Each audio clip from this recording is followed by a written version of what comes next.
분양권 상태에서 매도라 그러면 분양권은 일반 세율이 없습니다. 그래서 1년을 기준으로 해서 1년이 경과됐기 때문에 제가 봤을 때는 뭐 한 66%의 정도 세금이 부과될 겁니다. 굉장히 높죠. 그럼 양도 차익에서 66%를 낸다는 건 굉장히 높은 거고, 또 만약에 보유를 한다 그러면 나중에 이제 일반 세율을 내야 되는데, 지금 현재 이 아파트에 대해서 지금 그 가격을 좀 추산해 봐야 되는 텐데, 제가 봤을 때는 24년도 분양이라 그러면 지금 옆에 있는 마포 아현 3구역이죠. 마포 레미안 푸르지오가 한 2년 전 시세가 20억 조금 안 될 때니까 24년 초면은 이 정도라 그러면 그 당시에 일반 분양을 받으셨다 그러면 뭐 분양가 자체는 한 5천만 원이 좀 안 됐을 시기고 한 15억 정도 분양이 되지 않았을까 이렇게 판단이 듭니다. 이 정도라 그러면 지금 현재하고는 2년 전과 지금이 최근에 급등한 게 많았기 때문에 차액이 최소 뭐 10억 이상이 되지 않을까 이렇게 생각이 들어요. 그래서 일반 과세를 하더라도 최고 세율 6%에서 45%인데 45% 정도는 내야 될 것 같아요. 자, 그러면 이 세율 면에서도 사실은 10억의 어떤 수익이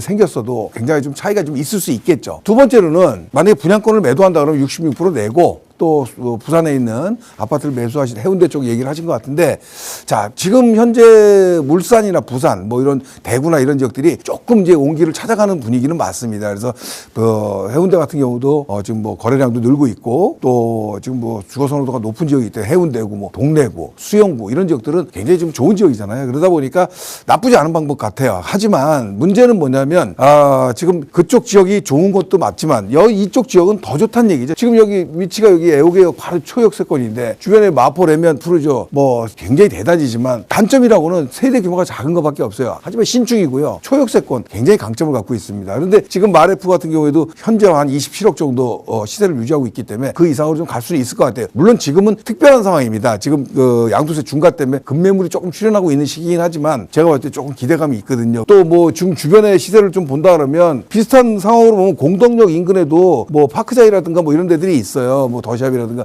이런 도시환경 정비 사업을 한, 그러니까 주상복합 형태 뭐 이런 오래된 아파트인데도 여기도 한 27억 정도, 뭐 26, 7억 정도 가거든요. 그러면 제가 봤을 때는 신축의 어떤 그런 초역세권의 이런 강점을 갖고 있는 입지적인 마포 이런다면은 굳이 뭐 해운대 뭐 이런 지역들이 나쁜 데는 아니지만은 해운대보다는 뭐 당연히 마포 쪽 이런 쪽으로 와야 되지 않나 이런 생각이 듭니다. 자, 한마디로 얘기하면 메이저리거냐 마이너리거냐 이렇게 좀 표현해 볼 수도 있을 것 같아요. 그래서 마이너리그에 계시지 마시고 메이저리그에서 그냥 잔류하시는 게 더 좋지 않겠나 이런 생각이 듭니다. 그리고 질문 주신 내용 중에 비거주 1주택 뭐 거주할 수 없는 상황인 것 같으신데, 비거주 1주택에 대해서는 아직 불확실한 내용입니다. 아직 확정된 상황은 아니에요. 다만 여러 가지 지금 설들이 좀 나오고는 있습니다. 근데 우리 시청자님께서는 아직 지금 뭐 여기 아파트 24년 분양이라면 뭐 입주 시기가 조금 더 1년 정도 남아 있을 것 같고 아직 시간이 좀 있어요. 그리고 이런 것들이 충분히 좀 논의가 돼야 되는데, 제가 말씀드리기에는 조금 제가 봤을 때는 좀 아직 1주택자한테 과도한 세금을 물리기는 정치적으로 좀 부담이 있는 정책이 아닌가 좀 이런 생각이 듭니다. 그래서 잘은 모르겠지만 조금 더 보면서 대응해도